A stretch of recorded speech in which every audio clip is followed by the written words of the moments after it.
الحمد لله وحده والصلاة والسلام على من لا نبي بعده أما بعد فأعوذ بالله من الشيطان الرجيم بسم اللہ الرحمن الرحیم۔ اعتکاف کے حوالے سے ہم نے پہلے درس میں کچھ باتیں عرض کی تھی، جس میں آخری عشر کی کچھ فضیلت اور پھر اعتکاف کے سلسلے میں دو باتیں ہم نے عرض کی تھی: حقیقت اعتکاف، فضائل اعتکاف۔ آج ہم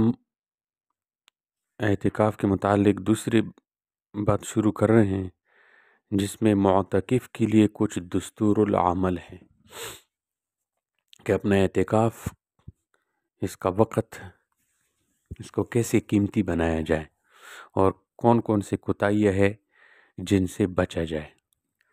تو شروع کرتے ہیں۔ سب سے پہلے مغرب سے چونکہ مغرب کے وقت 20 تاریخ کی مغرب کو داخل ہونا ہوتا ہے، اس لیے مغرب ہی سے وہ اس کے اعمال شروع کرتے ہیں۔ تو مغرب کی نماز کے بعد کم از کم 6 رکعت نفل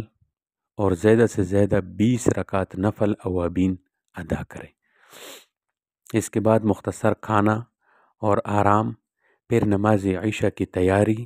صف اول اور تکبیر اولی کا اہتمام کرے۔ روزانہ اس کو معمول بنائے جب تک اعتکاف میں ہو۔ ایک بات ہو گئی۔ نمبر 2، تراویح سے فارغ ہو کر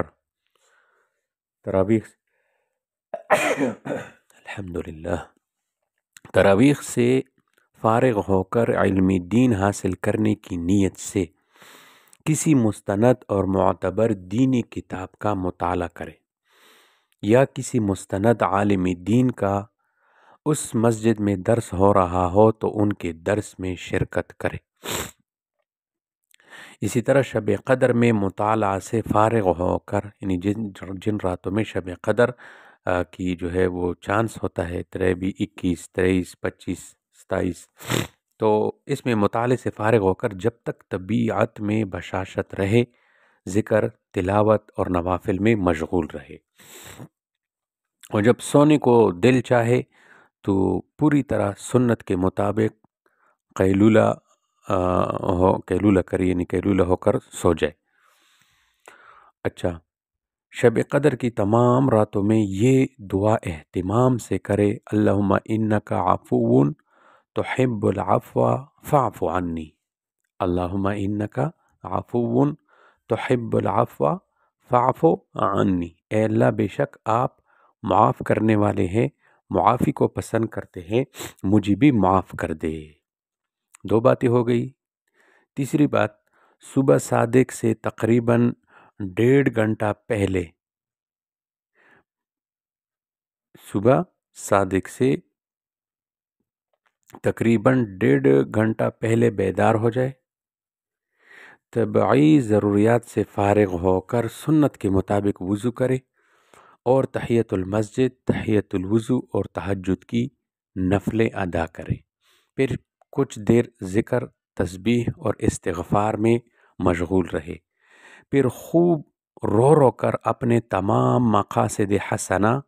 اور پوری امت کی ہدایت اور فتنوں سے حفاظت کی دعا مانگے۔ نمبر 4، اس کے بعد پھر سحری کھائے اور سحری سے فارغ ہو کر فجر کی تیاری کرے، صف اول اور تکبیر اولی کا اہتمام کریں،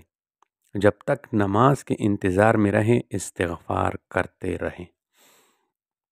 نمبر 5، فجر سے فارغ ہو کر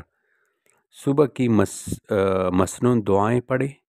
اور سبحان اللہ، الحمدللہ، اللہ اکبر، استغفر اللہ اور درود شریف کی ایک تسبیح پڑھے۔ نمبر 6، اشراق کے وقت کم از کم 2 اور زیادہ سے زیادہ 8 رکعات نفل ادا کرے، پھر آرام کرے، اور چاش کے وقت بیدار ہو کر کم از کم 2 اور زیادہ سے زیادہ 12 رکعات نفل چاش کی ادا کرے، اور جتنا ہو سکے صحیح تلفظ کے ساتھ قرآن کی تلاوت کرے۔ جس کو نہیں آتا وہ کسی درست تجوید والے سے سیکھے۔ نمبر 7، جب زوال ہو جائے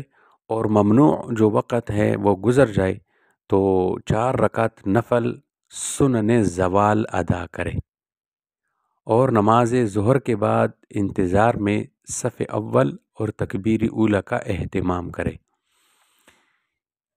ظہر کی نماز سے فارغ ہو کر لوگ چلے جاتے ہیں تو صلاۃ تسبیح پڑھے اور تلاوت کرے، پھر اگر کچھ تھکن محسوس کرے تو کچھ آرام بھی کر لے، پھر نماز عصر سے آدھا گھنٹہ پہلے بیدار ہو جائے اور تحیت المسجد تحیت الوضو پڑھ کر نماز عصر کے انتظار میں صف اول اور تکبیر اولی کا اہتمام کرے، پھر عصر سے فارغ ہو کر تلاوت اور تسبیحات جن کا ہم نے ذکر کر لیا، 100 دفعہ سبحان اللہ، 100 دفعہ الحمدللہ، 100 دفعہ اللہ اکبر، 100 دفعہ استغفر اللہ اور 100 دفعہ درود شریف، یہ تسبیح پڑھے۔ اس کے بعد پھر ہمتاً دعا میں مشغول رہے۔ یہ وقت نہایت قیمتی ہے، افطار کی تیاری میں ضائع نہ کریں۔ یہ 8 باتیں ہو گئی۔ 9ویں بات، معتکف اپنے ہر قول، فعل، نشست اور برخاست اور طرز عمل سے کسی کو تکلیف نہ پہنچائے، مسجد کی صفائی کا خاص طور سے خیال رکھے۔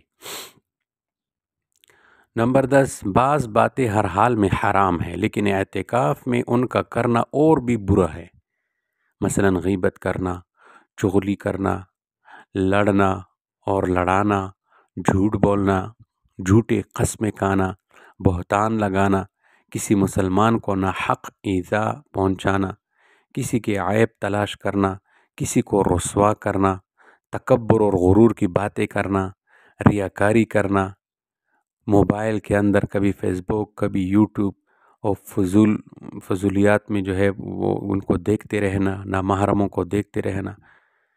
تو یہ جو ہے بہت بری بات ہے، بہت زیادہ۔ ان باتوں سے خوب اجتناب کیا جائے۔ اور نمبر 11، بلا ضرورت مسجد میں دنیا کی باتیں کرنے سے نیکیاں ضائع ہو جاتی ہے، اس سے بھی بچنے کا خوب اہتمام کریں۔ اور نمبر 12، معتکف کو بلا ضرورت کسی شخص کو مباح باتیں کرنے کے لیے بلانا اور باتیں کرنا مکروہ ہے،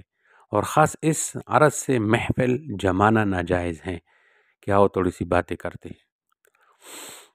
اگر ہو سکے تو معتکف مفتی شفیع صاحب رحمۃ اللہ علیہ کا ایک رسالہ ہے ادب المسجد، وہ ساتھ رکھے اور وقتاً فوقتاً اس میں سے پڑھتا رہے تاکہ مسجد کی عظمت برقرار رہے۔ اب کچھ یہ تو معتکف کے لیے دستور العمل باتیں تھی، اب کچھ کوتاہیاں ہیں جس سے جو ہے بچے۔ اول، کھانے پینے اور ضروریات کا اتنا زیادہ سامان ساتھ لانا کہ دکان ہی لگا لے، یا نمازیوں کو جگہ جو ہے وہ وہاں جو نماز پڑھتے ہیں اس کی وجہ سے جو ہے اتنا سامان رکھا ہوا کہ ان کو تکلیف ہو، تو مختصر سا سامان جو ہے وہ رکھے، اور کھانے پینے کے سامان کسی کو بتا دے، جیسے ہی فارغ ہو جائے تو اس کو گھر بھیجے، مسجد میں زیادہ نہ رکھے۔ نمبر 2، مسجد کے آداب کا خیال نہ رکھنا، یہ بہت زیادہ بڑی کوتاہی ہے، اس سے بھی جو اپنے آپ کو بچایا جائے۔ اور یہیں پر جو ہے ادب المسجد رسالہ جو ہے پڑھتے رہے تاکہ جو ہے مسجد کا آداب سامنے ہو۔ اور تیسری کوتاہی یہ ہے کہ باوجود اعتکاف کے صف اول اور تکبیر اولی کا چھوٹ جانا، یہ بہت بڑی کوتاہی ہے اعتکاف میں، اس سے بچا جائے۔ چوتھی کوتاہی یہ کرتے ہیں کہ اپنی عبادات، تلاوت، ذکر جہری اور باتوں وغیرہ سے دوسروں کے آرام میں خلل جو ہے ڈالنا، یہ کوتاہی ہے کہ باقی ساتھی سو رہے اور یہ اونچی آواز سے تلاوت کر رہے، اونچی آواز سے ذکر کر رہے، باتیں کر رہے، ان کے جو اور اعتکاف کے اندر ساتھی بیٹھے ہیں ان کے آرام میں خلل ڈال رہے ہیں، تو یہ بڑی کوتاہی ہے، اس سے بھی اپنے آپ کو بچایا جائے۔ اور نمبر 5، اعمال میں مشغول ہونے کے بجائے موبائل، اخبار وغیرہ میں لگے رہنا اور باتوں کے لیے محفلیں قائم کرنا، یہ بھی اعتکاف کی بڑی کوتاہی ہے۔ اور نمبر 6 یہ ہے کہ بچوں یا کم عمر لڑکوں کو اعتکاف میں بٹھایا جاتا ہے، جس میں بہت سے مفاسد اور خرابیاں ہے، تو کم عمر بچوں کو جو ہے اعتکاف میں نہ بٹھایا جائے، بڑی عمر کے سفید ریش کوشش کرے کہ وہ اعتکاف میں بیٹھے۔ اور ساتویں کوتاہی یہ کرتے ہیں، معتکفین کے افطار یا کھانے اور سحری وغیرہ کی دعوت کی جاتی ہے، جس میں وقت بھی برباد، قیمتی اوقات ضائع ہو جاتے ہیں، اور عموماً کھانے پینے کی چیزیں مسجد میں گرتی ہے، جن سے مسجد بھی خراب ہوتی ہے۔ تو ان باتوں سے اپنے آپ کو بچایا جائے، اور جن باتوں کے لیے کہا گیا ان باتوں پر عمل کیا جائے، تو انشاءاللہ تعالی یہ اعتکاف جو ہے بہت قیمتی بن جائے گا۔ آپ اگلا درس جو ہے وہ مسائل اعتکاف میں شروع کریں گے کہ مسائل اعتکاف کیا کیا ہے۔